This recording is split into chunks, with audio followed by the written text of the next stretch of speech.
Small space garden makeover, DIY stone, wood and Zen decor ideas. In the quiet heart of every home lies the unrealized potential for a garden. Not one that demands wide fields or manicured lawns, but one that thrives in intimacy. A balcony, a courtyard, even a humble backyard can be reimagined, restructured, reborn. It begins with intent, an intent to harmonize nature with design, purpose with peace. When space is a constraint, creativity becomes your greatest resource, and the materials we choose become the soul of our sanctuary. Let us begin with stone. Stone is permanence. Stone anchors the earth to our dwelling, the heavy silence of it, grounding. Flagstones, arranged in deliberate patterns, can define movement. Pebbles, when scattered with care, can soften those lines, offering a visual whisper instead of a shout. Think of a circular bed of gravel edged with smooth river rocks, a shape without beginning or end, inviting contemplation, stillness. This is not just decoration, it is declaration that here in this compact pocket of the world, stillness is sacred. Now imagine a stone mosaic underfoot, not laid with the precision of machines, but arranged by hand with intent and imperfection. A blend of flat stones and pebbles forming a symbol, or perhaps nothing at all, just a pattern that pleases your eye and calms your breath. Where stone provides the base, wood introduces warmth. It is tactile, it is temporal. It tells a story in its grain, in every knot, every weathered edge. Wooden crates once used to carry goods now cradle new life, stacked tier by tier, a vertical farm of herbs and flowers. Old pallets, leaned against a sunlit wall, become hosts to green life. Vertical gardens are not just solutions, they are opportunities to rise. And the bench, simple, sturdy, made from reclaimed timber, perhaps once part of a fence or floor. Here it begins again, offering you a place to sit, reflect, observe. Weather does not diminish it, it enhances, because imperfection is not only acceptable here, it is essential. But what truly defines a Zen-inspired garden are the accents, quiet gestures that speak volumes. A raked corner of gravel, curved into deliberate spirals, can draw your mind inward. Raking becomes a ritual, not of labor but of presence. A bamboo fountain, gentle in sound, its rhythm like a heartbeat, subtle yet insistent. Water, still or moving, connects us to flow. A ceramic basin, shallow and simple, with floating blossoms, ephemeral beauty, renewed each day. Even a single lantern of stone or clay can hold space with more power than a dozen fixtures. Zen is not clutter, it is clarity. The pause between thoughts, the breath between actions. Your plant choices should echo this philosophy. Think in layers from earth to eye level and beyond. Trellises become tapestries. Wall-mounted planters offer canvas to trailing vines. Hanging baskets, little green worlds suspended in air. Texture is key. Ferns with their feathery arms, succulents, fleshy, grounded, resilient, ornamental grasses that sway in wind, whispering stories of movement. Vines, cascading like water, binding wall to earth. For those drawn to tradition, dwarf evergreens speak of longevity. Mosses carpet the ground in velvet hush. A bonsai tree, sculpted over seasons, teaches patience. Not everything must bloom to be alive. Consider the edible. Mint, rosemary, chives, scented guardians of your garden's edge. They ask little and give much, to your senses and to your meals.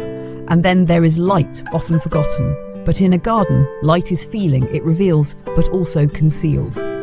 Solar path lights guide without glare. String lights coiled among branches imitate stars. Mason jars, holding warm flickers, dance with every breeze. Choose lighting like you would choose words. Soft, considered, meaningful. This is not a space for floodlights, it is a stage for twilight. A place where shadows hold beauty, and where every glow invites a moment of pause. But perhaps the greatest joy in a DIY garden is in the personal. What you create carries your mark. Painted stones with symbols only you understand. Driftwood sculpted by water and time, repurposed as art. Wind chimes made from shells, twigs, old keys, each with its own voice. Let these things speak for you. A wooden sign bearing a phrase that steadies your heart. A single tile, engraved, placed quietly in the soil. These are not decorations, they are anchors, reminders of who you are and what this space means to you. A garden is not measured in square feet but in presence. It is not the size that matters, but the soul you place within it. With a few materials, stone for grounding, wood for warmth, Zen accents for stillness. You shape a retreat, not to escape life, but to meet it. With calm eyes and open breath, you water herbs, you sit, you listen, and in doing so you arrive.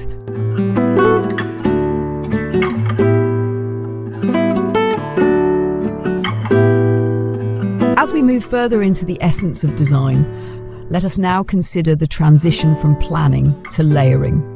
A garden, no matter how modest in square footage, is not a static structure. It lives, it shifts, it breathes with the seasons, and it responds to every small detail we place within it. Thus, each addition must be deliberate, measured not by trend or imitation, but by how it contributes to the experience of the space. Begin by envisioning movement. In a small garden, movement is not just physical, it's visual, emotional, and psychological. The eye should never hit a wall, but flow across texture, shadow, and form. Paths, especially in narrow gardens, serve not only as walkways, but as narrative lines. Think of a winding path of irregular slate, laid in gentle curves rather than straight lines. This subtle bend slows the pace, it encourages wandering, it asks you to notice the tiny moss clinging between stones, the creeping thyme edging into view, the way the light pools and dapples at your feet. Layering materials also brings dimension. A wooden trellis, for instance, when placed just in front of a solid wall, creates a veil. Behind it, a climbing jasmine, and beneath it, a row of river stones. 3 textures, 3 temperatures, 3 sensations intertwined in harmony. Wood and stone are not opposites, they are companions. Stone, cool, fixed, elemental. Wood, warm, evolving, tactile. Where one defines, the other softens. In designing vertical space, be intentional. A narrow garden benefits from height, but not all height must be filled. Leave breathing room between elements. Allow negative space to act as punctuation. A pause in the sentence of your design. Use simple wooden beams to hang planters from above. Suspend them with jute rope. Choose pottery that feels grounded. Not bright plastic, but terracotta or aged clay. Their muted tones recede, allowing the plants to speak louder. Consider mirrors. Yes, mirrors in the garden. When used sparingly, a mirror mounted discreetly on a wall can double the sense of space. But more importantly, it invites reflection, not just of image, but of moment. Introduce rhythm through repetition. A sequence of bamboo poles placed at equal intervals. A set of ceramic spheres staggered among gravel. These forms guide the eye, not with force but invitation. They establish cadence, and cadence creates calm. Seating must not be overlooked. Even if you never plan to sit, provide the invitation. A single stool, a bench tucked beneath a pergola, says this is a space not just to pass through, but to remain. Build it not as furniture, but as architecture. Let it emerge from the design, stone rising into a seat, or a wooden bench that echoes the lines of your fencing. Now let's discuss boundaries. The edges of your garden matter just as much as its center. In small spaces, the boundary is often a wall, a railing, a fence. Don't let this limit you. Let it frame your composition. Train ivy to climb across bare surfaces.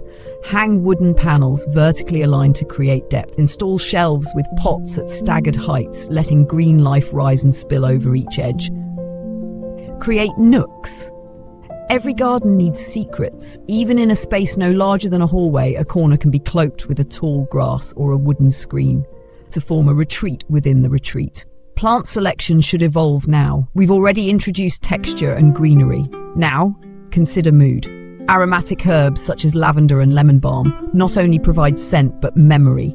Smell is the most primal of senses. It roots us in moments. Design with that in mind. Plant jasmine near seating, scatter thyme near the path. Let mint brush your hand as you reach for a door. Colour in a Zen-influenced garden should be restrained, but not absent. Focus on greens, silvers, and the occasional soft bloom. Avoid clashing tones, instead lean into harmony. Let the garden be a painting in progress. Each plant, each material, a stroke of your brush. Textures create interest without noise. A weathered wooden surface beside a smooth river rock. A coarse bark mulch under the elegance of Japanese forest grass. These contrasts add richness without clutter. Water deserves more attention now. Even a small basin can alter the spirit of the garden. A still pool reflects the sky, the plants, you. A dripping bamboo spout, precisely positioned, provides rhythm. Not music, but meditation. Introduce small wildlife, not through cages or control, but invitation. a shallow bird bath, refreshed each morning, a patch of flowering thyme to draw bees, a single ceramic frog nestled under a fern. These guests remind us we are never alone in the garden. And now, return once again to lighting. In this second phase of your design, let it shift with time. Install low-glow lights set on timers. Use lanterns with soft flickering bulbs. Let light move as the day moves. The garden by day is one story, but at night it becomes another. A place not just of peace, but of intimacy, of shadow and silhouette, of whispered conversation and quiet awe. Finally, return to yourself. This garden is not just for looking, it is for being. Be present with it as you build. Touch every stone you place. Smell the soil as you turn it. Listen to the sound your steps make on gravel. You are not just the architect of space, you are the architect of emotion. Every decision you make, from the height of a planter to the curve of a path, shapes how someone will feel in this space. Let that someone be you.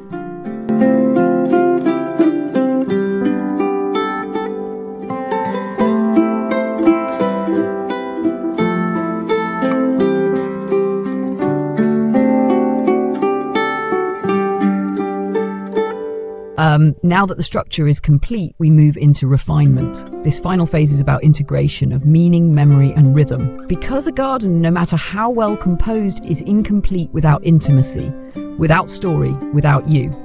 And so we begin, not with a shovel, but with a question. What do you want to feel here?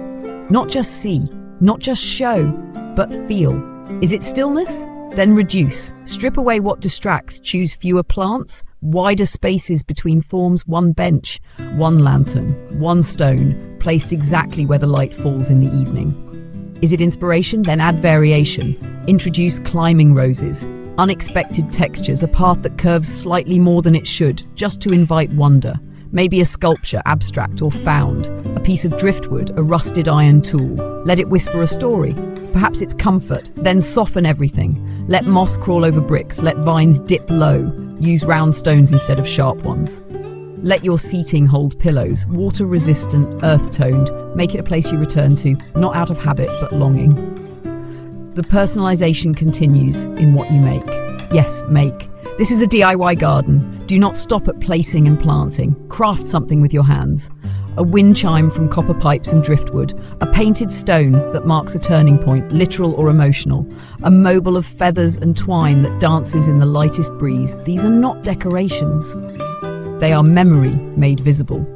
Introduce ritual, something you do every time you step into this space. Sweep the gravel, light a lantern, water with intention, not hurriedly, but as a dialogue.